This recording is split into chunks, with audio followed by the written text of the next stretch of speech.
morning friends. See in the topic living world. Last time we have discussed about the certain taxonomical aids. Taxonomical aids म्हणजे काय? वनस्पती आणि प्राण्यांचं वर्गीकरण करण्यासाठी किंवा त्यांची माहिती मिळवण्यासाठी त्यांचं जतन करण्यासाठी जे साहित्य वापरलं जातं त्याला टॅक्झॉनॉमिकल एड्स असं म्हणतात. आपला टॉपिक काय? Living world. मागच्या वेळेला आपण डायव्हर्सिटी म्हणजे काय बघितले? विविधता, जैवविविधता. There is enormous variety between the living organism living on the land. अगदी भरपूर मोठ्या प्रमाणात वनस्पती आणि प्राण्यांच्या जाती या पृथ्वी तलावरती वाढतात आणि त्यांच्यामध्ये खूप वेगळेपण आहे, एक दुसऱ्यापेक्षा वेगळा आहे, त्यालाच डायव्हर्सिटी असं म्हणतात. आता या ठिकाणी टॅक्झॉनॉमिकल एड्स मध्ये last time we have seen about herbarium and botanical gardens. Herbarium म्हणजे काय आपण मागच्या तासाला बघितले. So here the plant species they are pressed, treated and mounted on the suitable standard size paper in order to preserve it. That is known as herbarium. Herbarium या पद्धतीमध्ये काय केलं जातं? एखादी वनस्पती ती प्रेस केली जाते, त्याला ट्रीटमेंट दिली जाते आणि ती माउंट केली जाते आणि एक विशिष्ट प्रकारचं आयडेंटिफिकेशन त्याच्यावरती लिहून ते आपल्याला ठेवता येतं, त्याला हर्बेरियम असं आपण म्हणतो. प्रत्येक वनस्पतीचं आपल्याला हर्बेरियम बनवता येतं आणि त्याची वैशिष्ट्ये आपल्याला घरी बसून किंवा प्रयोगशाळेमध्ये तपासता किंवा अभ्यासता येतात. आता बोटॅनिकल गार्डन 2 नंबरचा मुद्दा आपण बघितला. ही बोटॅनिकल म्हणजे वनस्पती शास्त्रीय बाग कशी असते? So these are the places where different varieties of the plants collected from different regions of the world are grown in a scientific and systematic manner. म्हणजे एखाद्या ठिकाणी जगातल्या वेगवेगळ्या प्रकारच्या व्हरायटीज एकत्र आणून त्या व्यवस्थितपणे वाढवल्या जातात, त्याला बोटॅनिकल गार्डन्स असं म्हणतात. So number of botanical gardens are they are present in the India, throughout India. संपूर्ण भारत देशामध्ये खूप अशा प्रकारच्या बोटॅनिकल गार्डन्स उभ्या केलेल्या आहेत. त्याच्यामुळे सुद्धा आपल्याला वनस्पतीची माहिती मिळवता येते. Now third point here museum. आता म्युझियम म्हणजे काय आजच्या पिढीला आपल्याला बघायचं आहे. जनरली हा शब्द तुम्ही बघितला असेल. ऐतिहासिक म्युझियम्स असतात, वेगवेगळ्या ऐतिहासिक वस्तूंचं जतन करणारी म्युझियम्स आपण पाहिलेली असतील. या ठिकाणी म्युझियम म्हणजे काय आपल्याला अभिप्रेत आहे ते म्हणून बघूया. So museum these are the places where collection of preserved plant and animal specimens are kept. That is known as museum. ह्या अशा प्लेसेस असतात, अशा जागा असतात ज्या ठिकाणी वनस्पती आणि प्राणी या प्रिझर्व करून साठवून ठेवल्या जातात. जसं बोटॅनिकल गार्डन मध्ये number of plants are grown, तसं या ठिकाणी वनस्पती आणि प्राण्यांचे साठवलेले पार्ट्स असतात किंवा प्रिझर्व केलेले भाग असतात, त्याला आपण म्युझियम असं म्हणतो. प्रिझर्व या ठिकाणी हा महत्त्वाचा शब्द आहे. Preserved plant and animal specimens are kept आणि मग त्याचा अभ्यास आपल्याला करता येतो. So here different species of plants and animals are preserved in formalin. आता कसं ते प्रिझर्व केलं जातं? वेगवेगळ्या प्रकारच्या ग्लास जार्स असतात, बॉटल्स असतात, त्याच्यामध्ये एक विशिष्ट असं द्रावण ज्याला आपण फॉर्मेलिन असं म्हणतो. It is made up of 10 to 40% formaldehyde, so that plant and animal specimens they are preserved in the formalin in transparent jars.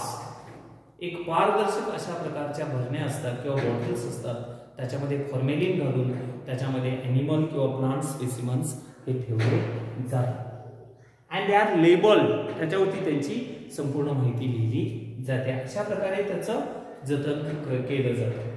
Here larger animals like birds and mammals. आता पक्षी किंवा सस्तन प्राणी हे मोठे प्राणी आहेत. Larger animals like birds and mammals they are stuffed and preserved. एक वेगळ्या पद्धतीने त्यांचं जपणूक केलं जातं. पक्ष्यांचं स्टफ्ड म्हणजे त्याला पेंडा भरणे असं म्हणतो. त्याच्यातल्या आतल्या सिस्टीम्स काढून त्याला एक विशिष्ट असं आकार दिला जातो किंवा तो पक्ष्यांचा आकार भासवला जातो, अशा प्रकारे पक्षी किंवा सस्तन प्राणी हे प्रिझर्व केले जातात. That method is known as taxidermy. Preservation of birds and mammals in stuffed manner, that is taxidermy. Now here some of the specimens in dried form they are kept in museum. Dried म्हणजे सुकलेल्या अवस्थेत, वाळलेल्या अवस्थेत सुद्धा काही स्पेसिमन्स collect करता येतात. It also contain the collection of cells. Cell म्हणजे काय, ज्याला शंख शिंपले असं आपण म्हणतो. स्केलेटन ऑफ एनिमल्स, वेगवेगळ्या प्राण्यांचे ज्याला सांगाडे असं आपण म्हणतो, किंवा इन्सेक्ट बॉक्सेस, कीटक असतात, हे सुद्धा सगळे त्याच्यामध्ये म्युझियम मध्ये ठेवले जातात. अशा प्रकारे म्युझियम हे सुद्धा वनस्पती किंवा प्राण्यांचा अभ्यास करणारं एक केंद्र असतं. In this way the biological museums in educational institutions they form reference hubs of the biodiversity studies. आता तुम्ही एखादं अशा प्रकारचं म्युझियम बघितलंय का? आठवा. तर रत्नागिरीमध्ये एक म्युझियम आहे, त्याच्यामध्ये फिशरी म्हणजे मत्स्यालय आहेच, त्याचबरोबर तिथे देवमाशाचं सांगाड सुद्धा ठेवलेलं आहे. तो आपल्याला विद्यार्थ्यांना बघता येतो. So it is a museum. म्हणजे देवमाशाचं स्केलेटन कसं असतं एवढं तरी त्याच्यावरून आपल्याला लक्षात येतो. Next point, zoological parks. Zoological park it is generally known as zoo, ज्याला प्राणी संग्रहालय असं म्हणतात. झू असा शब्द त्याला वापरतात. त्याचं कशी व्याख्या आपल्याला सांगतील? What is mean by zoo? It is a place where wild animals are kept in captivity. हे असं ठिकाण असतं की ज्या ठिकाणी जंगली जनावरं किंवा जंगली प्राणी म्हणूया आपण, ही कॅप्टिव्हिटीमध्ये म्हणजे पारतंत्र्यामध्ये ठेवली जातात. जंगलामधून आणून त्यांना एका विशिष्ट बंदिस्त अशा ठिकाणी ठेवलं जातं आणि त्यांचं ब्रीडिंग घडवून आणलं जातं. त्यांची संख्या वाढवण्यासाठी प्रयत्न केला जातो. त्याला झूलॉजिकल पार्क असं म्हणतात. निराळे झूलॉजिकल पार्क आपल्या देशामध्ये निर्माण केलेली आहे. राजीव गांधी झूलॉजिकल पार्क पुणे, कात्रजमध्ये राजीव गांधीच्या नावानं एक झूलॉजिकल पार्क आहे. त्याच्यामध्ये वेगवेगळ्या प्रकारचे प्राणी हे कॅप्टिव्हिटीमध्ये वाढवले जातात. आलं का लक्षात? पहा. So here these wild animals are protected. त्यांचं संरक्षण केलं जातं. as well as care is taken to provide their natural conditions. नैसर्गिक त्यांना किंवा त्यांचं नॅचरल कंडिशन त्या ठिकाणी निर्माण केली जाते. जंगलासारखाच भाग निर्माण केला जातो. अशा प्रकारे त्यांची काळजी घेतली जाते. they are protected. care is taken to provide the conditions similar to their natural habitat. ते जसे राहत होते, आता वाघ किंवा सिंह जंगलात राहतात तशाच प्रकारचं जंगल असतं, पण हे बंदिस्त असतं. त्याचं प्रोटेक्शन केलं जातं. कोणालाही त्या ठिकाणी एंट्री नसते, म्हणून त्याला झूलॉजिकल पार्क असं म्हणतात. Here what is the importance of that? The naturalist और botanist can study the food habits and behaviour of such animals. जे निसर्गशास्त्रज्ञ आहेत किंवा प्राणीशास्त्रज्ञ आहेत, अशा प्रकारचे लोक जे आहेत, they can study their food habits. त्यांची फूड हॅबिट कशी आहे किंवा त्यांचं बिहेवियर हे सुद्धा अभ्यासता येतं. तर वाघांची संख्या कमी व्हायला लागली आपण असं म्हणतो, सिंहांची संख्या कमी व्हायला लागलेली आहे असं जेव्हा आपण म्हणतो, तेव्हा त्यांना काहीतरी प्रोटेक्शन करण्यासाठी अशा प्रकारच्या पार्क तयार केल्या जातात. वाघांसाठी राखीव अशा प्रकारचं झूलॉजिकल पार्क असतं, काही सिंहांसाठी असतं. आता या ठिकाणी कोल्हापूरला सुद्धा एक ज्याला आपण दाजीपूर अभयारण्य असं म्हणतो ते केलेलं आहे. सांगली जिल्ह्यामध्ये सागरेश्वर हरणांसाठी अशा प्रकारचं अभयारण्य आहे. अशा ठिकाणी हे प्राणी हे प्रोटेक्ट केले जातात. Some other tools may be used like flora, manuals or monographs and catalogs. These are other tools of maintaining the biodiversity records.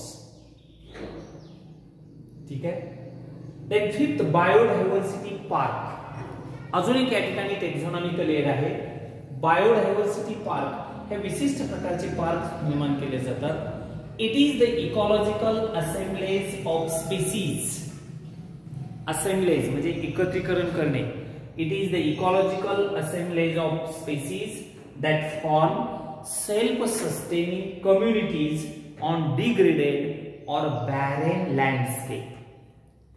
ज्या ठिकाणी बॅरन लँड आहे, ओसाड जमीन आहे, किंवा ज्याला आपण डिग्रेडेड म्हणतो, जिथं वनस्पती नाहीत आहे, अशा ठिकाणी काय काय केलं जातं तर वेगवेगळ्या प्रकारच्या स्पीसीज वाढवल्या जातात, वनस्पती वाढवल्या जातात. It is the ecological assemblage of species. Assemblage एकत्र करणे, स्पीसीज म्हणजे जाती. To form self sustaining communities, तिथे एक समुदाय तयार केला जातो, तिथं वनस्पती वाढवल्या जातात, त्याच्यामध्ये प्राणी सोडले जातात आणि त्यांचा एक समुदाय असा तयार होतो की जिथं पूर्वी काही नव्हतं त्या ठिकाणी अशा प्रकारचं जंगल तयार करणं, त्याच्यामध्ये प्राणी सोडणं, त्याला बायोडायव्हर्सिटी पार्क असं म्हणतात. हे सुद्धा वनस्पती आणि प्राण्यांचं जतन करण्यासाठी केलेला उपाय आहे. याच्यामध्ये for example late Uttamrao Patil biodiversity park, Guhagar in Mahabaleshwar. महाबळेश्वरमध्ये अशा प्रकारचं एक बायोडायव्हर्सिटी पार्क अस्तित्वात आणलेलं आहे. त्याचं नाव आहे late Uttamrao Patil biodiversity park. So these are certain taxonomic aids used for the study of characters of plants, animals as well as to protect them.